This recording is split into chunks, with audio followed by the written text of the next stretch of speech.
Buenas noches, México. Soy Omar García Harfuch, su secretario de Seguridad y Protección Ciudadana. Esta noche me dirijo a ustedes para abordar un tema que considero que debe ser tratado con total claridad y sin rodeos. Durante las últimas horas ha estado circulando de forma viral un texto que, según quienes lo comparten, describe un operativo que presuntamente comandé en Michoacán junto a la alcaldesa de Uruapan, Grecia Quirós. Este relato detalla algo llamado Operativo Horizonte, el cual supuestamente fue ejecutado a las 4:30 de la mañana del 14 de noviembre, involucrando helicópteros, equipos tácticos, computadoras incautadas y incluso la detención de varios políticos acusados de ser los autores intelectuales del asesinato de Carlos Manso. Al final de este mensaje voy a darles un veredicto claro sobre si lo que han estado leyendo es verdad y explicaré por qué. Pero primero quiero que analicemos todo lo que este tipo de material implica, cómo llegó hasta nosotros y qué está sucediendo realmente en el terreno en Uruapan y Michoacán. Este texto llegó a mi atención a través de varios colegas preocupados que me lo reenviaron.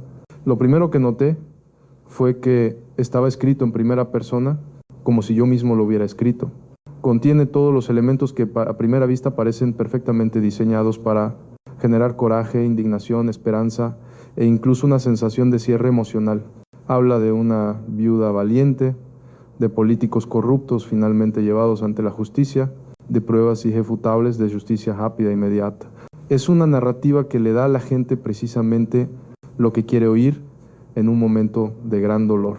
Y eso es precisamente lo que hace que esta narrativa sea tan peligrosa, porque cuando algo suena demasiado perfecto, cuando ata todos los cabos sueltos de forma tan pulcra, la primera pregunta que debemos hacernos es ¿dónde están las pruebas? Y eso nos lleva a la primera falla crítica en este relato. No existe ni un solo documento oficial que respalde la existencia de algo llamado Operativo Horizonte en conexión con el caso de Carlos Manso. No hay comunicados de prensa de la Secretaría ni boletines de la Fiscalía General del Estado y no hay registro de ninguna orden de aprehensión emitida para la detención de funcionarios públicos durante ese periodo. Y lo más importante es que no ha habido ninguna confirmación por parte de ningún medio de comunicación confiable de que Leonel Godoy, Raúl Morón o Ignacio Campos hayan sido detenidos. Si eso hubiera sucedido, realmente créanme que habría sido noticia de primera plana, en todas partes a nivel nacional e internacional. Pero no lo es porque nunca ocurrió. Antes de continuar, quiero dejar perfectamente claro quién soy y cuál es mi postura. Soy un servidor público que ha dedicado años de su vida a combatir a la delincuencia organizada y a trabajar por la construcción de la paz en México. No estoy aquí para defender a nadie ni para atacar a nadie. Estoy aquí porque tengo una responsabilidad con la verdad y con las familias que esperan una justicia real, no una versión ficticia de ella. También hablo como alguien que conoce Uruapan, que ha estado realmente ahí, que ha caminado por esas calles y que ha presenciado de primera mano el dolor de su gente. Uruapan no es un set de película de Hollywood. Es una comunidad real con productores de aguacate y limón que enfrentan la amenaza del cobro de piso todos los días, con comerciantes que cierran sus negocios temprano por miedo, con familias que perdieron a Carlos Manso, un hombre que sí alzó la voz, que sí denunció lo que estaba pasando y que pagó el precio más alto por ser un problema. Cuando alguien usa ese dolor para inventar un narcodrama viral, no están haciendo nada para honrar la memoria de Carlos. Están convirtiendo su muerte en contenido barato para me gusta y compartidos. Y eso para mí es completamente inaceptable. Mi equipo y yo, cuando nos encontramos con este tipo de material, siempre seguimos exactamente el mismo protocolo. Nos planteamos 4 preguntas básicas que cualquiera debería hacerse antes de difundir lo que parece ser información de alto impacto.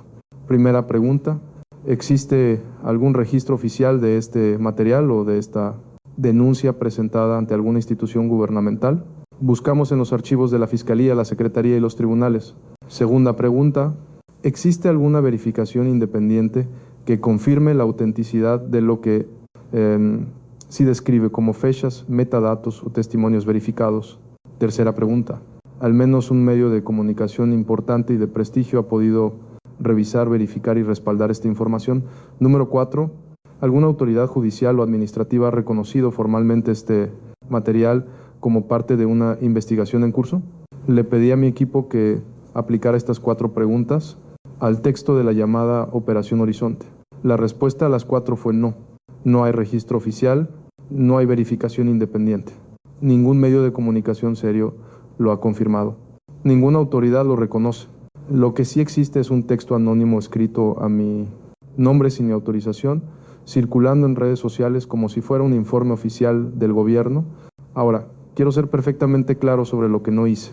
No comandé ninguna operación llamada Horizonte en la madrugada del 14 de noviembre. No me reuní con Grecia Quirós a las 5 y 10 de la mañana en un cuartel general de operaciones móvil. No ordené la incautación de discos duros, computadoras portátiles o teléfonos celulares. De oficinas vinculadas a políticos específicos, no supervisé ningún despliegue táctico desde un helicóptero Falcon 3 en Uruapan con las unidades Alfa, Beta y Gamma. Y lo más importante, no he detenido a Leonel Godoy, a Raúl Morón, ni a Ignacio Campos en relación con el asesinato de Carlos Manso, por la sencilla razón de que esas detenciones nunca ocurrieron.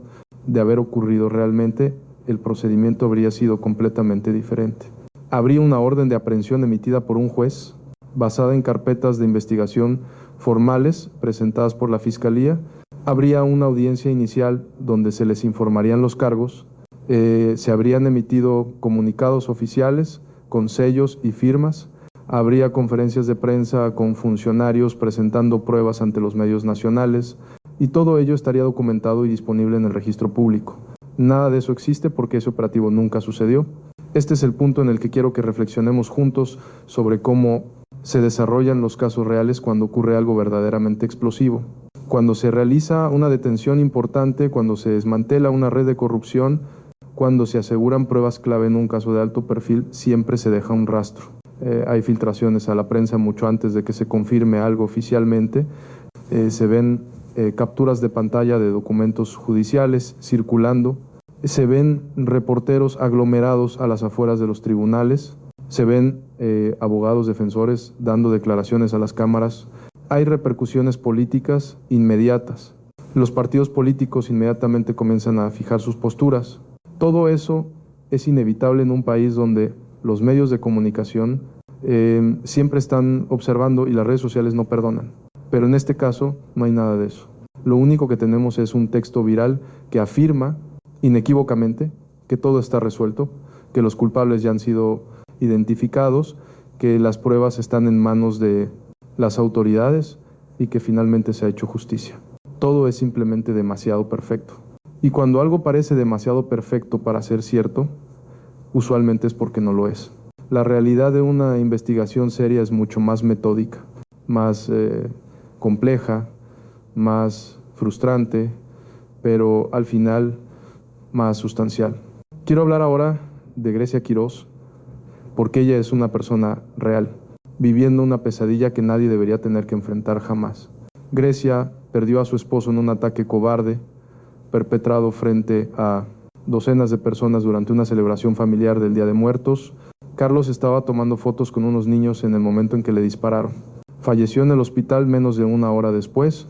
Apenas unos días después, Grecia tuvo que asumir el cargo de alcaldesa de Uruapan en medio de su duelo, agobiada con el deber de continuar el trabajo de Carlos y cargando con la pesada certeza de que las amenazas en su contra están lejos de terminar.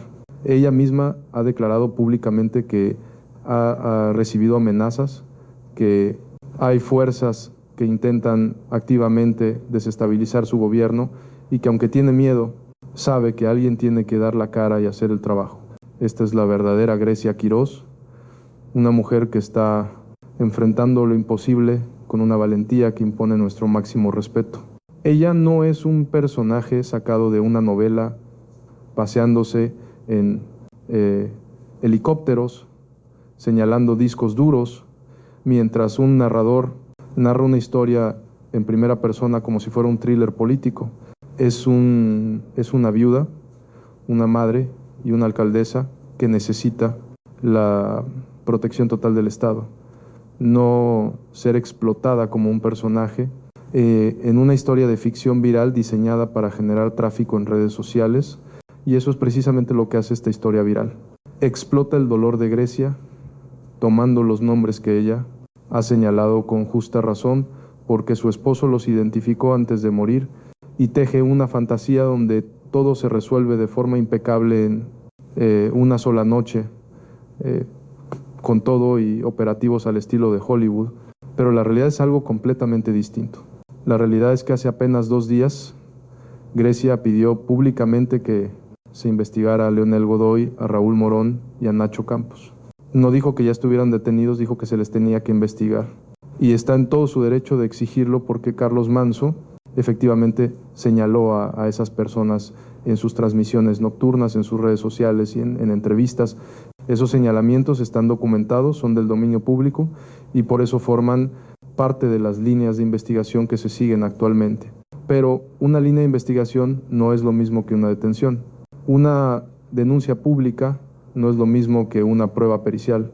Una acusación no es lo mismo que una sentencia condenatoria. Y confundir esas cosas no le ayuda en absolutamente nada a Grecia. Es una verdadera lástima. Ahora quiero contrastar 2 formas distintas de operar. La versión de telenovela contra la realidad en el terreno.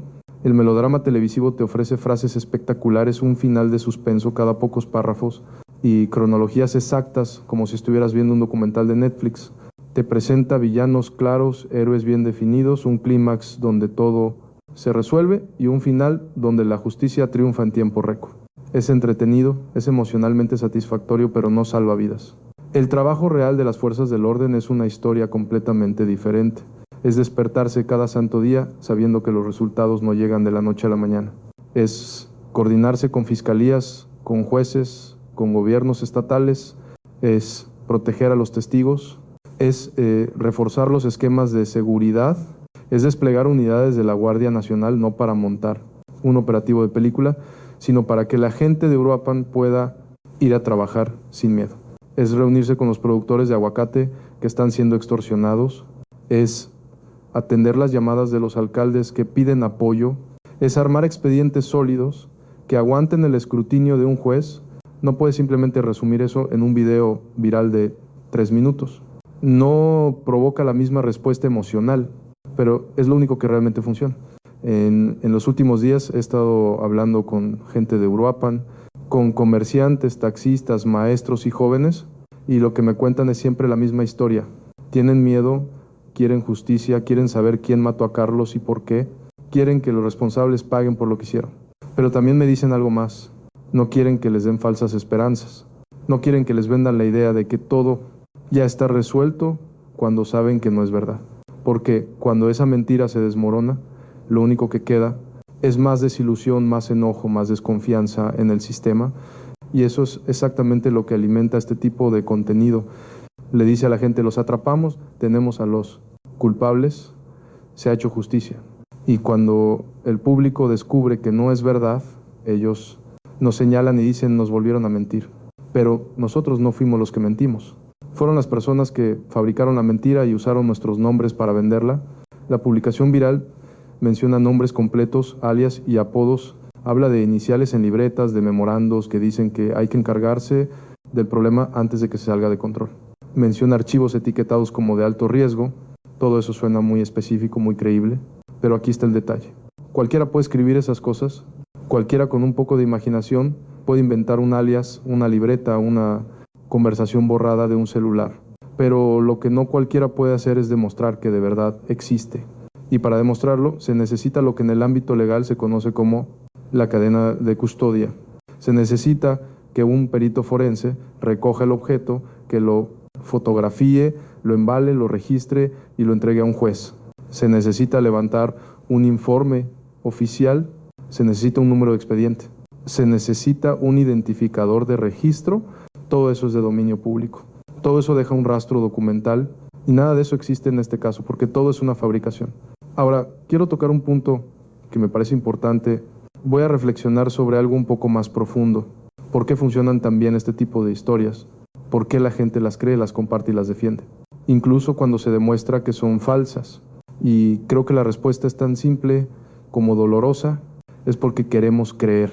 Porque cuando alguien a quien amamos muere injustamente, cuando un valiente alcalde es asesinado a tiros frente a su propia gente, lo que más deseamos es que alguien pague, que alguien caiga, que alguien sea castigado.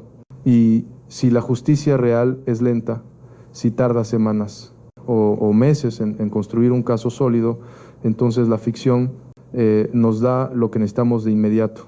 Nos da un culpable, nos da una detención, nos da una captura heroica, nos da un cierre. El problema es que ese cierre es una mentira, y una mentira, por más reconfortante que sea, no imparte justicia. Solo trae más dolor cuando la verdad finalmente sale a la luz. Ahora déjenme plantearla en escenario hipotético. Supongamos que mañana, o la próxima semana, o incluso el próximo mes, finalmente sale a la luz alguna prueba contundente. Imaginen que se asegura un disco duro, uno lleno de conversaciones incriminatorias. Supongan que un testigo protegido se presenta con información clave. Asumamos que alguien, ya sea un político, un empresario o cualquier otro actor, es vinculado exitosamente a la planeación del asesinato de Carlos Manso. ¿Qué pasaría entonces? Les voy a decir exactamente lo que pasaría, porque así es como funciona realmente el sistema de justicia en México. Primero, esas pruebas tendrían que ser presentadas ante un juez por la Fiscalía General del Estado de Michoacán. El juez evaluaría si cumplen con todos los requisitos legales, cadena de custodia, dictámenes periciales y testimonios verificables. Si el juez lo considera procedente, giraría una orden de aprehensión. Dicha orden sería cumplimentada por elementos policíacos, no de alguna manera clandestina, sino siguiendo protocolos estrictos. La persona detenida sería presentada ante un juez para una audiencia inicial, donde tendría derecho a una defensa, a conocer los cargos y a presentar pruebas. Todo esto sería de dominio público. Habría medios de comunicación apostados a las puertas del juzgado, habría boletines de prensa oficiales, habría declaraciones de todas las partes involucradas, y todo este proceso tomaría semanas o meses, no horas. Ese es el debido proceso. Y si alguna vez llegamos a ese punto en el caso de Carlos Manso, lo sabrán porque nosotros lo informaremos oficialmente, con todas las garantías legales correspondientes, sin atajos mediáticos ni telenovelas virales. Lo que podemos probar hoy, ahora mismo, es esto. Carlos Manso fue asesinado el 1 de noviembre del 2025 en la plaza principal de Uruapan durante el Festival de las Velas. El autor material fue un individuo de 17 años que fue neutralizado en el lugar de los hechos por el personal de seguridad. Otros 2 individuos que estuvieron involucrados en el atentado fueron hallados sin vida días después. Se está llevando a cabo una investigación para identificar a los autores intelectuales de este acto. Las líneas de investigación actuales apuntan hacia el crimen organizado, específicamente al cártel Jalisco Nueva Generación, así como a pistas que exploran posibles móviles políticos. Desde entonces, Grecia Quirós asumió el cargo de alcaldesa y ha solicitado públicamente que se investiguen los nombres de Leonel Godoy, Raúl Morón y Nacho Campos, ya que su esposo los implicó en vida. Esa es una petición legítima y ahora forma parte de la investigación en curso. El gobierno federal ha puesto en marcha el Plan Michoacán por la Paz y la Justicia, que incluye el despliegue de miles de elementos de la Guardia Nacional, el fortalecimiento de las fiscalías y la entrega de apoyos directos a municipios vulnerables como Uruapan. Personalmente he estado en Uruapan, me he reunido con la alcaldesa Grecia Quirós, con productores locales y con otras autoridades locales. Estamos trabajando activamente para reducir la violencia, proteger a quienes están bajo amenaza y para establecer las condiciones necesarias para que se haga justicia. Todo esto es verificable, todo esto está documentado y todo esto es real. Ahora, quiero adelantarme a algo. Sé que algunos dirán que estoy tratando de protegerme o de encubrir a alguien más. Sé que dirán que si niego la existencia de un operativo es porque hay algo que ocultar. Sé que dirán que el gobierno siempre miente y entiendo esa desconfianza porque nace de años de impunidad, de casos sin resolver y de promesas rotas. Pero permítanme hacer una clara distinción entre 2 cosas.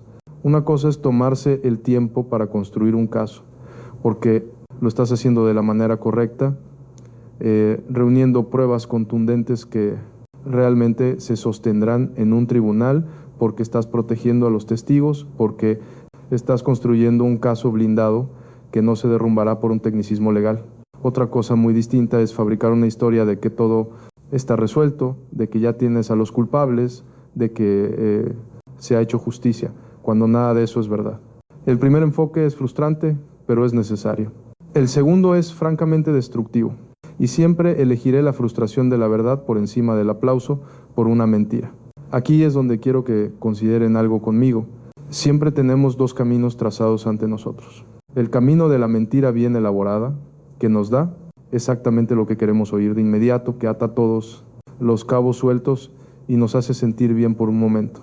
Y luego está el camino de la verdad difícil, aquel que toma tiempo, que frustra, que no ofrece respuestas instantáneas, pero al final es lo único que construye una justicia real. He elegido ese segundo camino toda mi vida profesional y sé que tiene un costo. El costo es que no siempre recibo aplausos. El costo es que la gente se impacienta. El costo es que alguien puede inventar una historia más emocionante que la realidad y obtener más atención de la que yo jamás podría. Pero ese es un costo que estoy dispuesto a asumir, porque prefiero no tener aplausos y tener integridad que tener una popularidad construida sobre un cimiento de mentiras. Ahora llego al momento que les prometí al principio, el veredicto, con todo lo que hemos revisado hasta este punto, con las 4 preguntas de verificación que aplicamos, con la ausencia total de documentación oficial y con la falta de confirmación por parte de los medios de comunicación, fuentes serias, y con la ausencia total de cualquier registro judicial o declaración oficial por parte del gobierno, puedo decirles categóricamente que la historia de la Operación Horizonte, tal como se narra en esa publicación viral, no es cierta.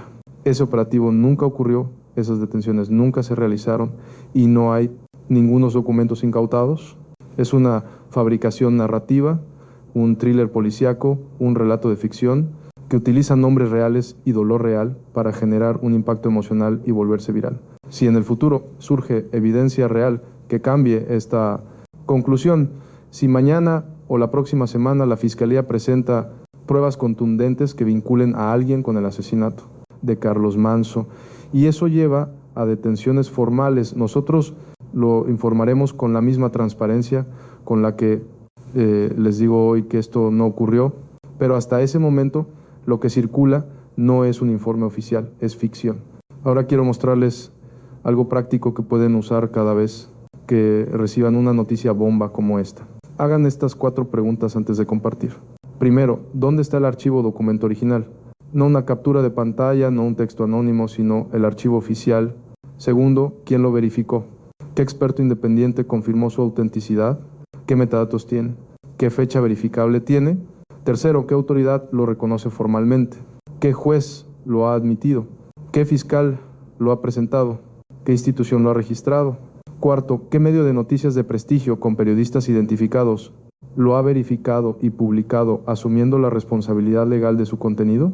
Si las respuestas a esas 4 preguntas son vagas o inexistentes, si lo único que tienes es un texto anónimo que dice confía en mí, entonces no vale la pena compartirlo, porque difundir desinformación no ayuda a las víctimas, las perjudica.